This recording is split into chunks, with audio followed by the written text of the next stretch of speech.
All right. So with that, just to give you a little bit of information on myself. So I'm an engineer by trade. My background is material science engineering, which basically means on an atomic level, we like to manipulate materials to do things we want them to do, whether it's strength or flexibility. I have a master's degree in civil engineering, specializing in construction management, and I pursued a PhD and have my PhD in civil engineering as well, focusing specifically on sustainable development and building. I really transitioned into that as I got into the construction industry. It was very interesting for me to see the quantity of waste that was generated, and I didn't understand why we weren't recycling more materials. Because of my materials background and understanding we could engineer materials to do anything, I didn't understand where the disconnect was. So that really fed my passion for moving in this direction of more sustainable construction. So I've been active in doing this now for 20 years. We have certified projects from small houses to very large communities to high rises. I stay active on all of the organizations and boards that are associated with green building to stay current.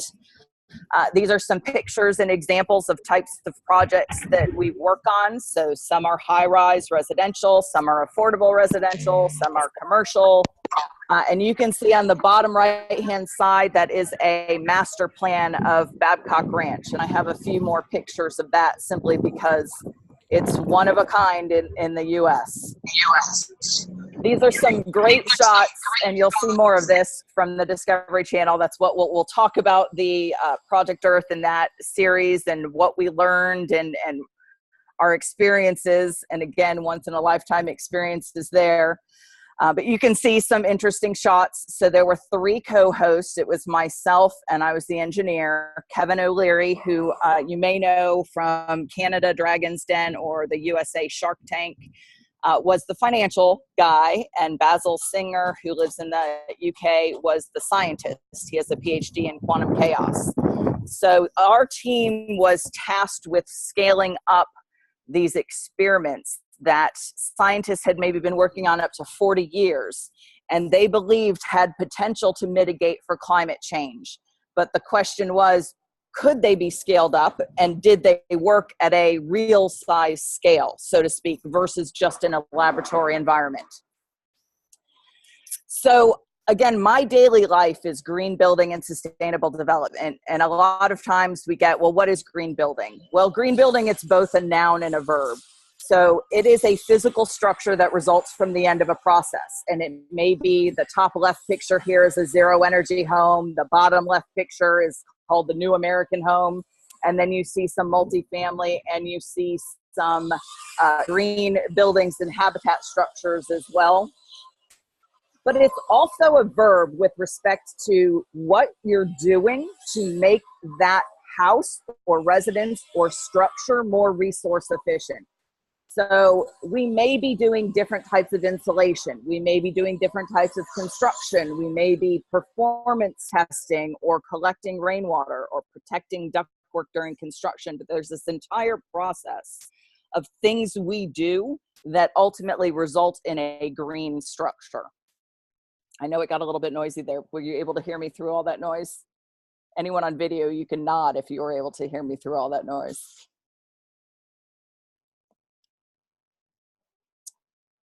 So with respect to vertical and horizontal, we have green buildings, but then we also have green land development. And so that's the horizontal piece of the pie.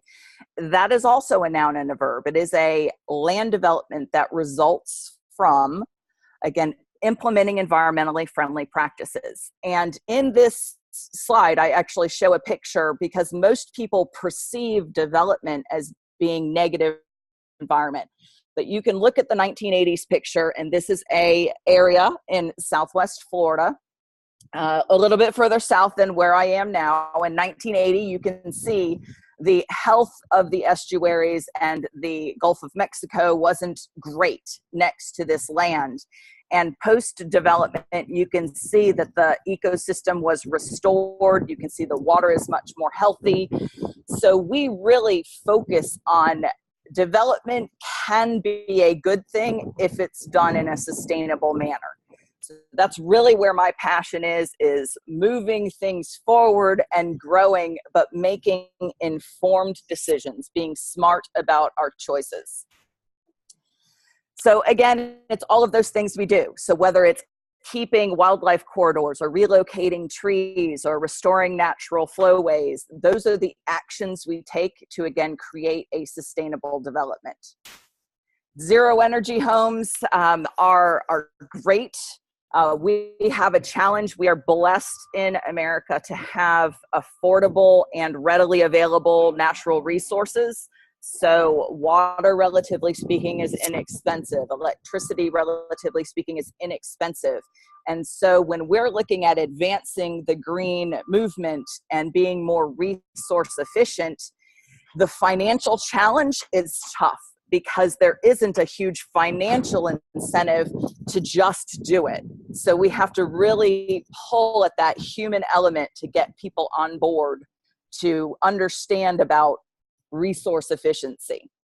So this is where I am, and I'll show you pictures of where physically we are in this land development, but we are in Florida, in Southwest Florida, at a place called Babcock Ranch, which is America's first solar-powered town. So here you see Florida, and this gives you maybe a little bit of a geographic orientation. Florida, southeastern U.S., and then we are in the southwestern portion of Florida. And I believe, again, giving you some perspective, we have the Gulf of Mexico off to our west. We have the Caloosahatchee River, which actually goes from the Gulf of Mexico over to the Atlantic Ocean, which is close to us. Our land plan, you can see, fairly large. We started out, it's about 18,000 acres total. We started out with a lot more land than that, 94,000. We put and sold back 72,000 into permanent conservation. So you can see the areas that we're developing, at least 50% of those are also going to be preserved. So when we look at all of this information, so to speak, with respect to the community, we're looking at a 20 to 30 year build out. We're in year 1, almost 2. The first model homes opened in the spring of this year. We're looking at approximately 50,000 people that will be in this town. We're looking at 19,500 residential units. So again, a large undertaking to create a new town. We are completely fed by the solar panels, and the solar panels are noted in this drawing up to the north side of the project. There are about 343,000 solar panels on 440 acres, and that basically comes and it feeds the town. It's a 75 megawatt photovoltaic array, and again, it's surrounded by that 73,000 acres of preserve. And we're generating 174 million kilowatt hours. So we know that we've sized this array that once the town is built out, we will be able to feed this entire town via solar. Right now, because the town is not built out, any excess power that's generated goes into the grid and feeds the surrounding homes and neighborhoods. So again, we know great impact from reducing the amount of CO2 produced. Solar, renewable energy is a positive thing to do globally, and Babcock Ranch really took the lead and the charge in the U.S. So you can see a little bit about how this looks once you start placing houses and buildings and roads on land and building further out. This is where we are right now. I am actually sitting upstairs in the building down in the bottom right. I'm sitting out on the balcony. The view behind me is a great open green space and a lawn with the backdrop of a lake. So, again, this is where we are physically. I'm sitting outside. It's about 67, 68 degrees Fahrenheit. A beautiful, beautiful day. We don't get very cold down here in South Florida. If we have to use heat, it's maybe a couple times a year. So this is the beautiful time of year for us in this area.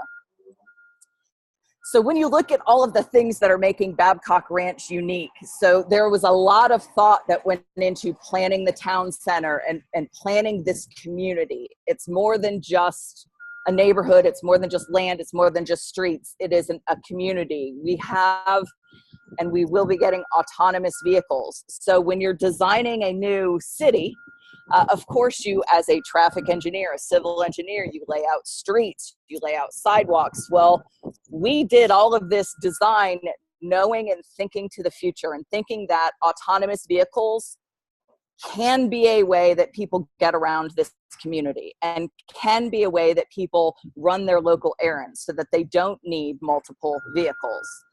You can see that we have, in addition to the large photovoltaic array, so in addition to the 75 megawatts throughout the community, we have solar trees. And we have those solar trees because it's helpful to educate. We talk to people about the difference between photovoltaic panels and photosynthesis and how we are mimicking nature. We know photosynthesis takes the sun in a plant and turns it into energy. We're doing the same thing using photovoltaic panels. So this is how we're looking back to nature to say, how do we do things right? Looking at the activities we have here, we have community gardens, we have bike share programs, there's kayaking. So again, getting reconnected with nature. Our school, which is the building next door to me, they have activities outside. It's a project-based learning school, which is one of its kind in Florida right now. They really are hands-on, and I believe that's what most of you kids and most of the teachers involved in this program really experience and try and pursue. We don't want the typical sitting in a room and reading a book. We want you guys to engage and become passionate about what it is you do. I love what I do, and I really do hope that comes across. I enjoy every day of my life, and I was lucky to be able to do this series for the Discovery Channel called Project Earth. And as I mentioned, what we did was we looked at scientists throughout the world and identified about 20 or 25 that had experiments that they had been working on but had never scaled up. Now, there's always this challenge of being passionate for the environment and being a researcher. And then there's this complete different world of television, which I knew nothing about. So it was very interesting to learn about this side of what makes interesting TV, what makes people keep on your channel or tune back into you. And so that actually is quite a challenge when you're dealing with researchers who have been passionate about an experiment for 40 years and are finally getting a chance to scale it up. And the next thing you know, the director is yelling, cut and redo it. And this person is mixing chemicals and there's a chemical reaction. And he's looking at me like, I can't undo a chemical reaction. So there are inherent challenges. And that was also part of what we had to overcome and what was very interesting. So here I've identified a lot of the locations that we went during the filming process. We traveled, we went to many different countries, and we did a lot of what I would say were a little bit crazy type of things. And for all of you who travel, traveling with a production crew is not easy. We usually had at least about 90 to 110 excess bags.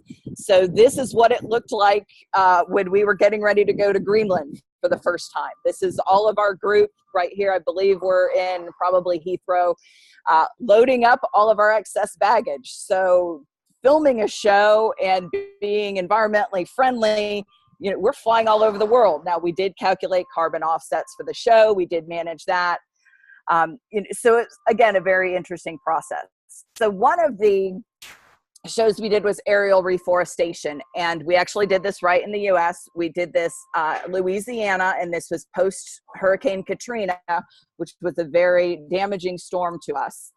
And the thought here was, how can we get trees back up without humans impacting these barrier islands? Because the barrier islands act to slow storms, slow storm surge. They protect the mainland. And with the trees being gone, the thought was, how can we get out there and reforest? And so part of this process was us going through and figuring out what's the right delivery mechanism. If it's not people walking and physically planting trees, what's the best way to do it? You know, how are we delivering them? So we basically built a very large potato gun to do some testing of velocity and calculate delivery mechanisms and what was the best way to get these seedlings and seeds to the ground intact and embedded in the soil. And of course, we like helicopters and television. So that's something that is a very, that's the preferred method of transportation. And I do have to say, it is a great method of transportation. But we ended up using buckets that are typically used for firefighting. So they would normally scoop up water and then drop water on fires. We were able to load these with the seedlings, pull a release mechanism to let the seeds go. And then, of course, we had to check out what the results were. So this wasn't a impact free from a standpoint of no humans walking on the sites. We had to go down and see, did these land, did they embed, did this experiment work? You can see multiple helicopters here for the process, and indeed the packages landed, they landed correctly. But you can also see here that getting out in the field isn't necessarily for everyone. So Kevin O'Leary's not really an outdoorsy type of guy, and he did indeed get stuck in the mud, as you can see. So those are the little hazards associated with some of this programming. Looking at beaming power, we were looking at being able to send power wirelessly, meaning have a deployable photovoltaic array that would be in the upper atmosphere that would follow the sun and basically could beam power in one time zone, and as the sun shifted, it could change the power and beam it to different locations. And so this was, can we send it? The second challenge was, can we receive it? So we actually did this in, some of the technology was developed in Japan, and then the actual experiment was conducted in Hawaii, beaming power between two of the islands. And so you can see here again some of the beauty shots. The reason for beaming through the islands was, again, looking at the distance that we would have to travel, or this beam would have to travel through the atmosphere. And it did indeed work.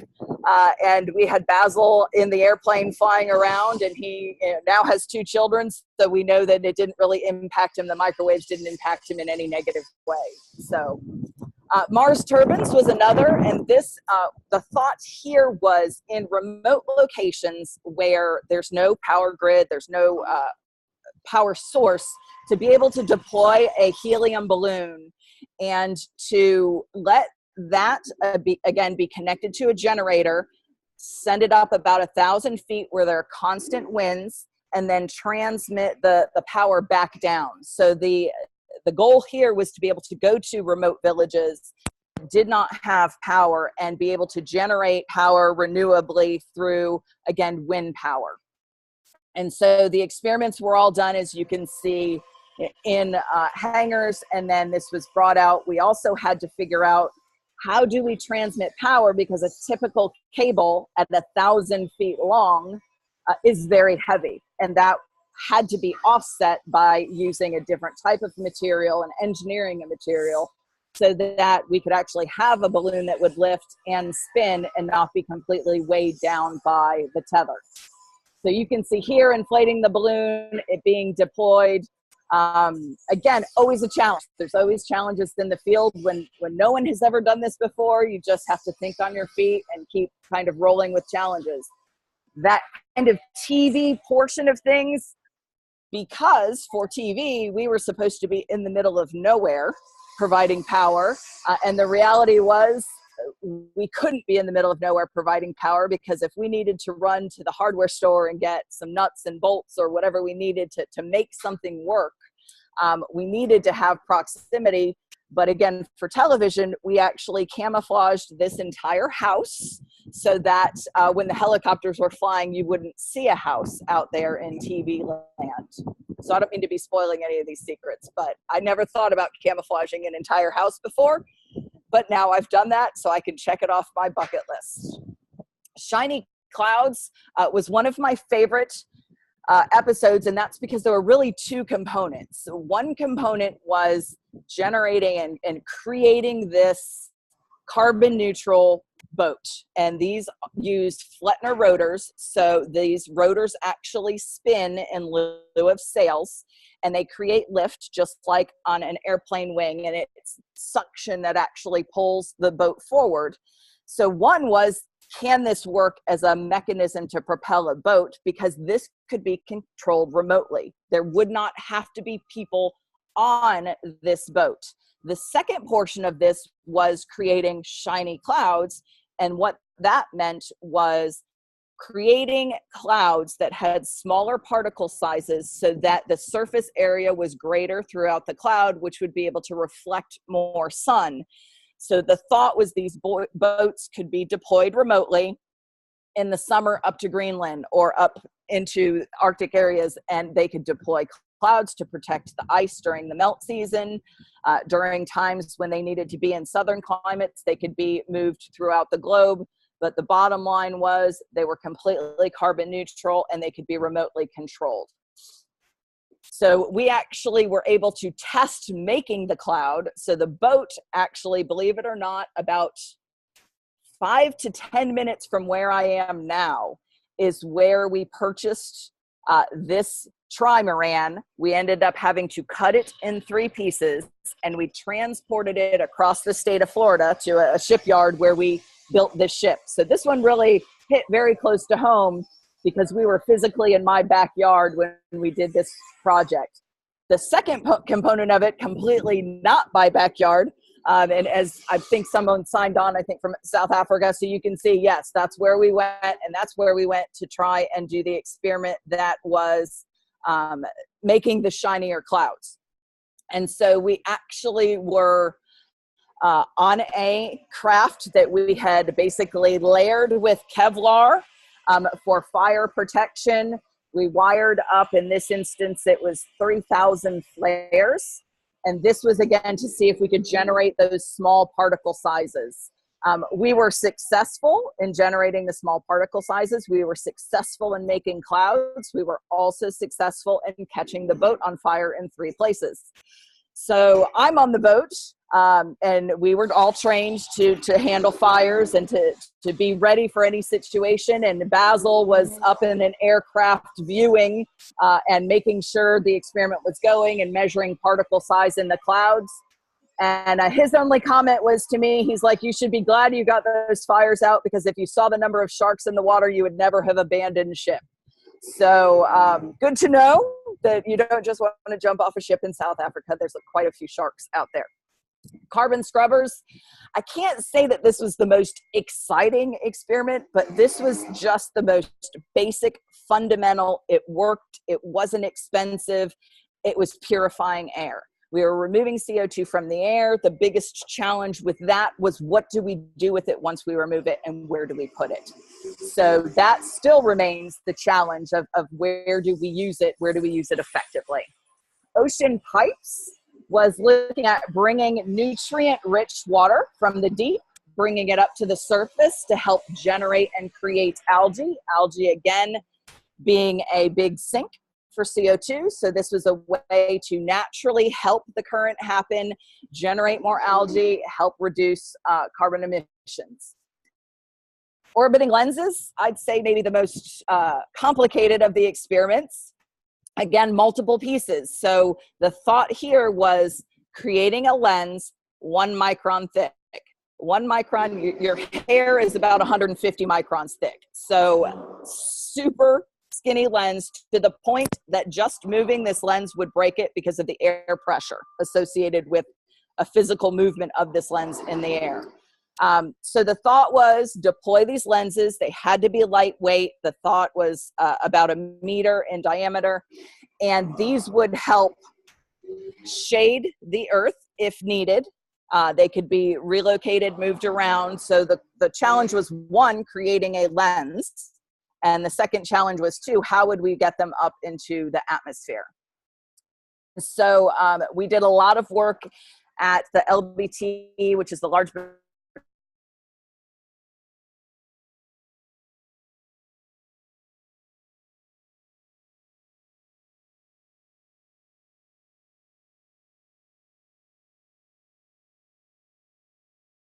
were able to create these diffractive lenses that were 1 micron thick.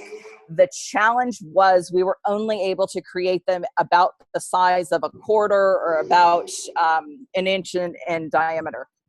It wasn't possible to make one so large yet. So again, technology, we could create one. The lens did work. We just weren't able to necessarily create one the size that the scientist envisioned. And then, of course, getting it up into space, the question was, how do you do that? So, well, we built a rocket, because rockets make great TV. And so we are going to launch these lenses into space. We have cameras pointed at the lenses to see, if they make it, what we need to adjust. And, the countdown, everything set up. Everyone was in very, very safe zones, because this is definitely an instance where you have what I would call a cone of death and destruction, meaning if you're inside this circle and something fails on the rocket, you could die, because they don't know how the rocket may respond to it. So we were all at a safe distance in a bunker. And of course, we launch, and immediately in the second set of booster engines, we see a problem. One of the engines didn't go off. So what goes up must indeed come down. And it came down in a very concise and small area. So as you can imagine, our lenses did not survive. Our video cameras did not survive. But that's what happens when you're doing experiments for the first time. Things don't always work, but crashing rockets apparently makes really great TV. So it was a failure from an experiment side, but it was lessons learned, so to speak, for us. Probably, again, the most interesting location, I would say, would be Greenland. This was looking at melting. So clearly the concern here for us was the majority of the world, about 2/3 of the world, gets its fresh water from glacier melt and from ice melting. And that if we got to a point where we didn't have the melt occurring, we would be missing a significant quantity of fresh water. And so we weren't really looking at sea level rise here. We really were looking at more of a focus of preserving ice so that we had that fresh water source. And bucket list, but a very interesting place. When you go and you fly in, you basically realize that there aren't any roads. The roads just stop at the edge of town, because you can't really drive through an ice sheet. You have crevasses, you have all sorts of natural hazards. But the mechanism we were looking at, again, was how quickly are these glaciers sliding? How quickly are they melting? So what you see in the top picture is a melt lake, and that forms basically because this ice sheet, which is a solid slab of ice, has depressions in it. And when there's melt, these lakes form. They tap in what's called a moulin, going down sometimes a mile. And that liquid that taps down actually lubricates the whole ice sheet to slide along the mountainous rock below. So one of the most interesting things that I found was, in my mind, and of course we had to go play down in the moulins and measure melt flows, but in my mind, I had envisioned snow and Greenland as this beautiful white Arctic place. And when we got there, which was in July, so we were already into the melt season, we're flying by helicopter, we're looking at the snow, and it looks this very, very dark gray to me. And I'm like, what's going on here? And of course, you have the questions, is this pollution? that's come down and sitting on the ice. What is this? And actually through science, we've gone and we've analyzed it, and a lot of it is actually space dust. But every year when it snows and these particles come down with the snow, the white snow melts and they leave these deposits. So it's as if you were taking fresh snow and sprinkling pepper on top of it, and the snow melts, but the pepper stays. And then the next year, again, more snow, more pepper, and the pepper stays. So layer after layer after layer after layer, and year after year of the space dust has created this gray surface, which of course is absorbing more heat, melting the underlying snow faster. So that actually was an interesting dynamic that in my mind, I didn't envision seeing gray snow or black snow. I envisioned seeing white. You can see the difference here between the melt season and what happens after the first snow. So after the first snow, again, you get that beautiful blanket of white. Once that snow melts, you reveal this darker color and all of the particles you can see. And you could actually look down in the snow and you could see little eddy currents happening in the snow with these little particles as the particles warmed up. So it's a very, very interesting dynamic. We also had to, because we are going to protect this ice from melting, we found a fabric that would work from a standpoint of durability and reflectance. We had to test it to make sure structurally it would be sound in this environment, because Greenland was not it wasn't Florida, let's put it that way. We had negative temperatures. We had multiple layers of clothing. I probably had 3 to 4 pairs of pants on at any given time, and anywhere from 4 to 6 layers of tops, plus your overcoats. So, and your snow pants. It definitely was not my normal environment. Getting things out to the ice sheet was a complete different challenge. Everything has to go out by helicopter. So when you carry sling loads, you don't carry passengers. You can load passengers when you're carrying loads internal to the helicopter. So coordinating getting all of this material out to the ice sheet was a full day challenge of helicopter rides. I was on the absolute last helicopter out because I was coordinating delivery. And this is what I saw as I'm arriving via helicopter. And I'm not very outdoorsy. I'm an engineer. I love what I do, but I'm not really that tent girl. But I was for this trip. And needless to say, I was a little bit shocked to go, oh, okay, this is my home for the next few weeks. And of course, you need to make facilities. Everything comes off the ice. So you leave nothing on the ice. So everything is bagged, everything comes off the ice, everything is reused. So this for me was a very profound experience, understanding if we had a loaf of bread, that the twist tie and the bag was saved because they would be reused for another purpose. So everything was reused. So it was a very interesting close the loop experience because there was nowhere to go. And if you wanted to make a fire to keep warm, that wasn't going to happen because there wasn't a twig or a leaf or a bug or anything in this environment. It was basically snow, and that was it. We were far enough south that polar bears, weren't a huge concern. So that really wasn't critical. The orange tent you see in the background was the kitchen tent. All the other green tents are one-man tents. You can see, of course, we're creating the facility here for everyone to use. This was as private as it got. So you would be sitting and or using the facility, and you could be talking to the people in the kitchen tent. But that was the privacy that you were allowed in this environment, so to speak. So again, a very different experience. So the first time we were out for about a week, and then we left the scientists there through the melt season. And then the second time we went out, we were told no one goes out to the ice sheet this late in the year. And it was only August, but no one goes out because you can get stormed, you can get snowed in.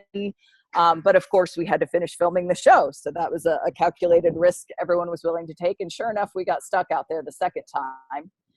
So again, the facility, not really pretty, but that's what we had. one-man tents. So sleeping, you had a little cushion, but you're sleeping on ice nonetheless. Looking at actually deploying this geotextile, when you're up on an ice sheet, you don't have a crew of extra people to be the labor. So we were actually the manual labor in addition to the scientists, in addition to the engineers. It was just everyone had to put in their time, energy, and effort to deploy these sheets. So ultimately, we get them secured and in place. We broke drill bits. We only had 2 drills. So in this, again, was an instance where you couldn't just go to the local hardware store and get a replacement bit. So when things broke, it slowed production significantly. And then this to me, the picture and the colors, there are some colors that I had never seen or experienced in my life until I was in Greenland. And some of it was the blue of the Melt Lake. I had never seen that color blue in nature. Some of them were the sunsets, and I have some pictures of the sunsets. But here's the other side of, well, what do you do for making a TV show? Well, you're carrying a CGI globe out there, and you're carrying a green screen, and you're carrying all of this other production equipment because you're filming as you're in this environment. So you're not just doing a science experiment, you're also trying to look pretty and talk scientifically while you're freezing. So lighter moments, this is us on the edge of a melt lake.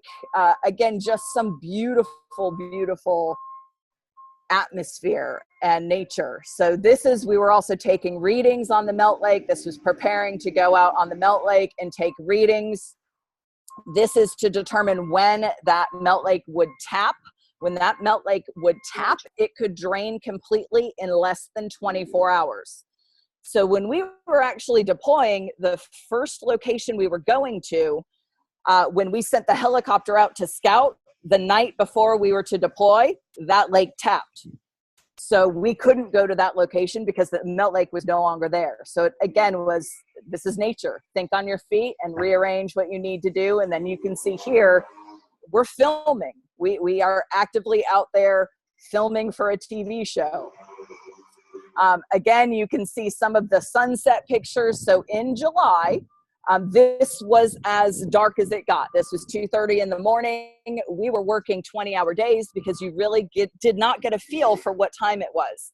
So the sun actually made an ellipse in the sky. And this was as low as the sun got on the horizon in July. When we go and we went and left for the first time, we removed some of the tents. And after we were there, you can see that the geotextile had been placed under the tents as well.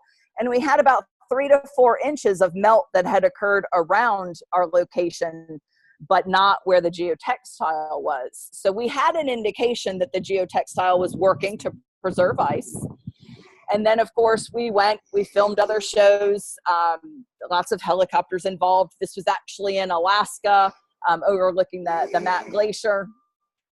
And then we came back for round 2 to check on our experiment. And so this was the improvements that they had made to the facilities. They were a little bit more private and protected from the environment. Again, we had to do readings for the melt lakes. And I will tell you, the Northern Lights, in my mind, I had only ever seen what I thought in books and or had seen on television. And it was incredible. Every night you would see something. You would see complete helixes forming, complete swirls in the sky. You saw reds and greens. And then this was as dark as it got in August. So you can see the sun at this point was going below the horizon, and just the colors, in my opinion, were incredible. So looking at what happened, well, as we were told in round 2, no one goes to the ice sheet this late in the year because you might get snowed in, and sure enough, we got snowed in. So visibility became non-existent. The ability to get evac'd out became non-existent, so we kind of hunkered down for a little while. This is what we were waking up to. My tent's the one on the right. Basil's tent was on the left. You can see what the facilities looked like. And of course, you know, when you get up in the morning, I have to go use the facility. And this is what I got to see, was a nice, lovely roll of toilet paper frozen solid with snow. So again, different challenges you face when you're out in the middle of the wilderness. We were waiting for our evac. We had to wait till the weather cleared. So to keep ourselves occupied, we started building an igloo. That was just, again, to keep ourselves occupied. You can see here at the end of this experiment, we had about a meter, about 3 feet of ice that had been preserved throughout the melt season. And so we had deployed 2 acres worth, and, you know, a huge, again, savings. Now, economically viable, it's a tough sell, but is this something that can be used and is being used? Yes. So in instances where there are ski slopes and ski lifts that are impacted by melting snow from a stability standpoint, they're using this geotextile. Could it be used? Absolutely. On the scale we did it, we showed it worked, but it wasn't a financially viable option for us. So we did eventually get evac'd out. This was all of us that were out on the ice sheet getting evac'd. And that is where I will end what it is I am talking about and open this up to anyone who may have some questions. I think we're doing pretty good on time. So you guys let me know.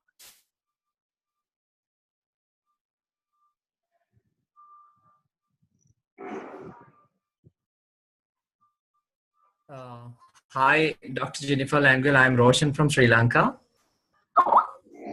How you doing? Hello. Hi. Yeah, I'm fine, thank you. And just I was so impressed about the amount of work you have done so far. That's wow. That's superb. That's excellent. And I was so honored, and I'm so thankful to Coin Timmers for providing this opportunity to meet a fantastic personality like you. And I want to say thank you from the bottom of my heart that what you are doing is great. Keep on doing what you are doing. It's great. And wish you eternal happy blessings from heaven, all the way from Sri Lanka to you and for Coin Timmers. Thank you. Thank you so much. Thank you. Okay.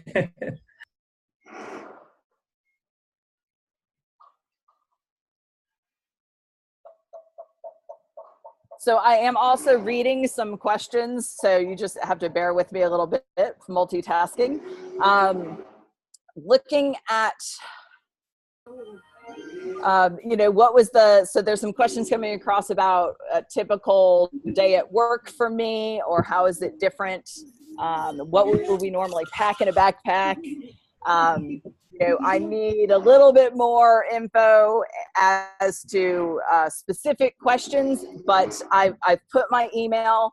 Well, my phone is up here. I will make sure you have access to my email. You can Google it and get it, but you can definitely have the class ask me questions, and or I'd be happy to arrange a Q&A session with specific classes if they have some. The most inspiring thing that I do is really witness change. So I witness change in how decisions are made, and I see people every day learning and making more informed decisions, and that's probably the most inspiring thing I see. You know, we're not a hard sell, you're killing the planet, because that really ends up being a turnoff to a lot of people. So we really try to just make it so we're looking at informed decisions as much as possible.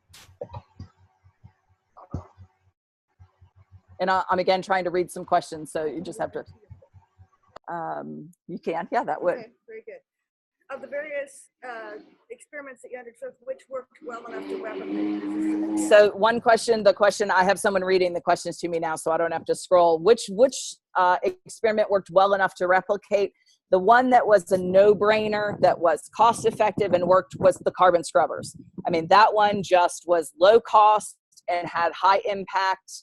The challenge with that was, again, what do you do with the CO2 to store it? So that absolutely was the most easy to implement. If we wanted to do it that day, we could have started making those.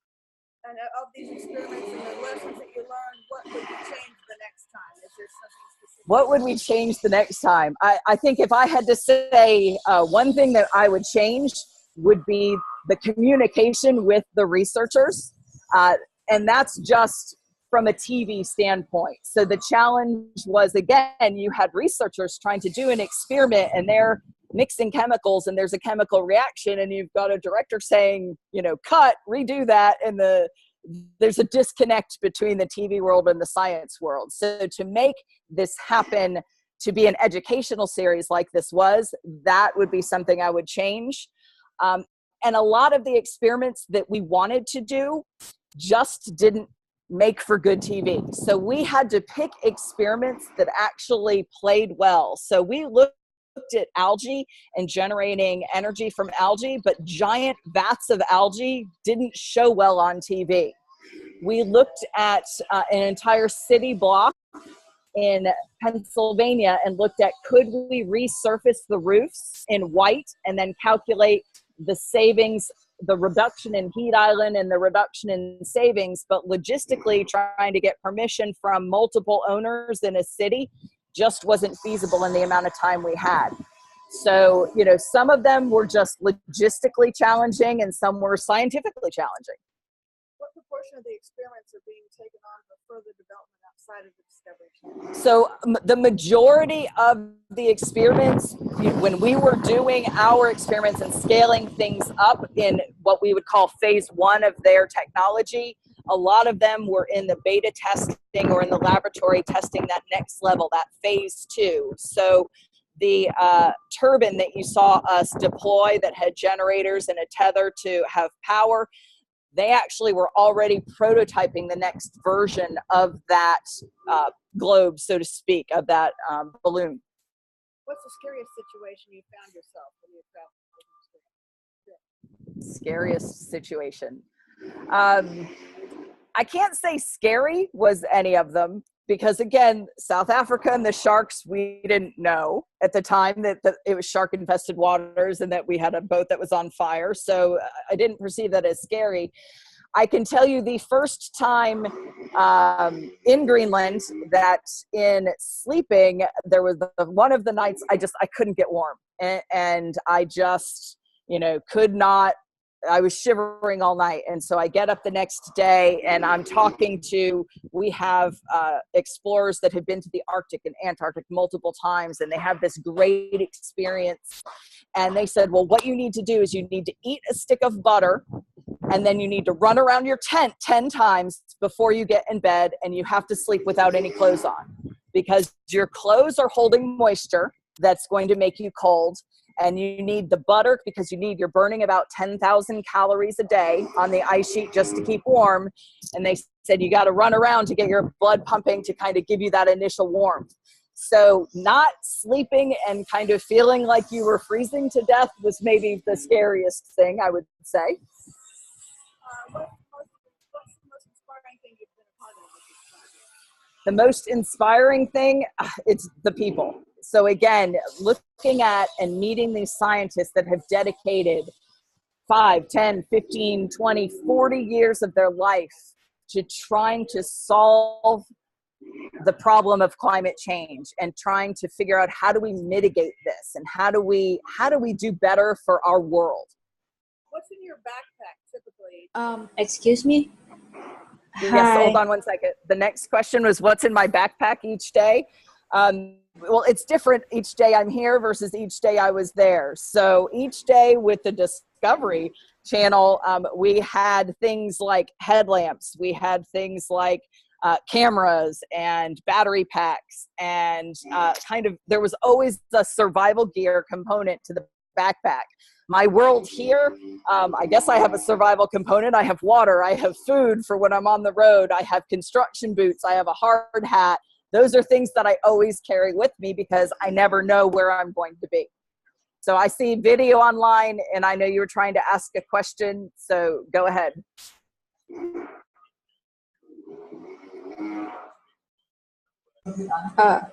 Can I ask you something? Yes, please.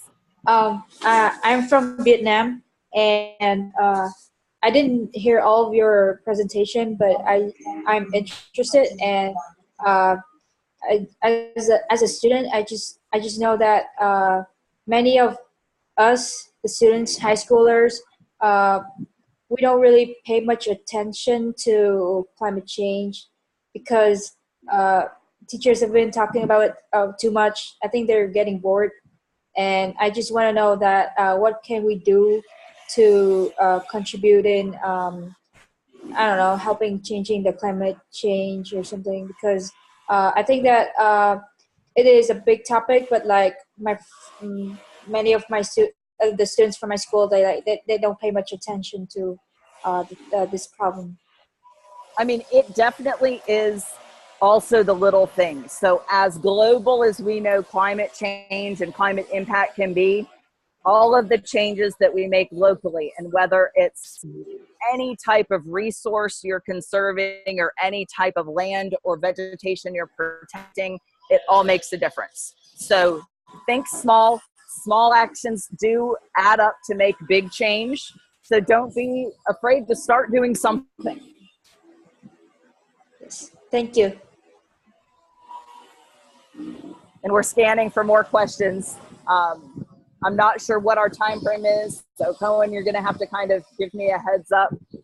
Space will make a difference. How do what? Space. What kind of difference does space make? Space as in outer space? Outer space. Wow. Well, I don't look at space exploration as where do we go when we ruin this planet. I look at it as let's definitely, there are things out there we don't know about. Let's explore, but let's take care of our home primary.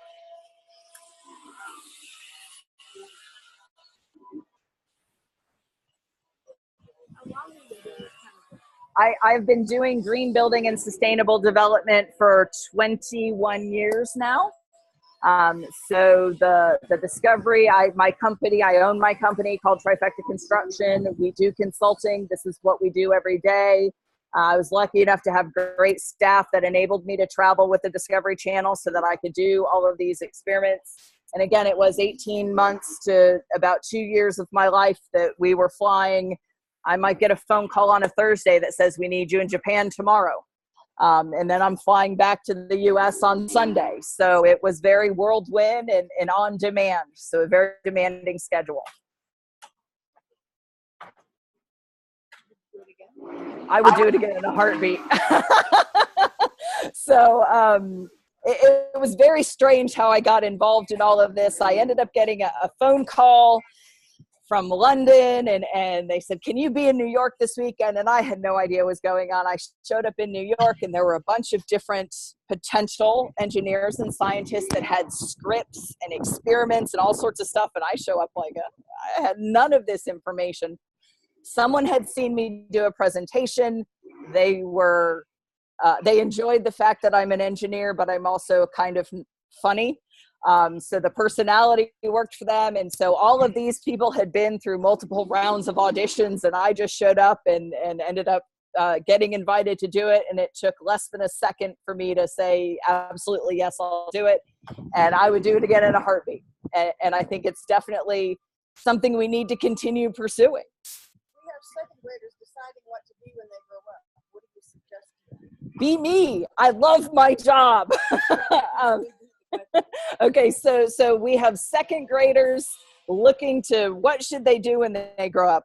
You spend so much of your life working, so to speak. You have got to love what you do. So if your passion is plants, if your passion is marine biology, whatever your passion is, follow your passion. In construction, which is my passion, you would not in a million years necessarily think that I can be this environmental advocate in the construction industry, but I have found a way to make it work, and I love what I do every day. Okay. Thank you so much, Dr. Languell, for sharing your expertise and mind-blowing stories. And so everyone, that's the end of a great project. We had 250 schools over 69 countries. And our students, they explored, they brainstormed, constructed, discussed, created, presented, shared insights, and they took action. And I believe that we made some impact. So I'd like to thank you all for being part of it. And again, Dr. Languell, thank you so much. Thank you. You guys have a great day. Thank you. Can we hear some students? Feel free to turn on your microphone. Thank you. Bye-bye from Egypt. Thank you so much for your amazing session, and thank you, Cohen, for this great project. Rania Izzet. Bye-bye.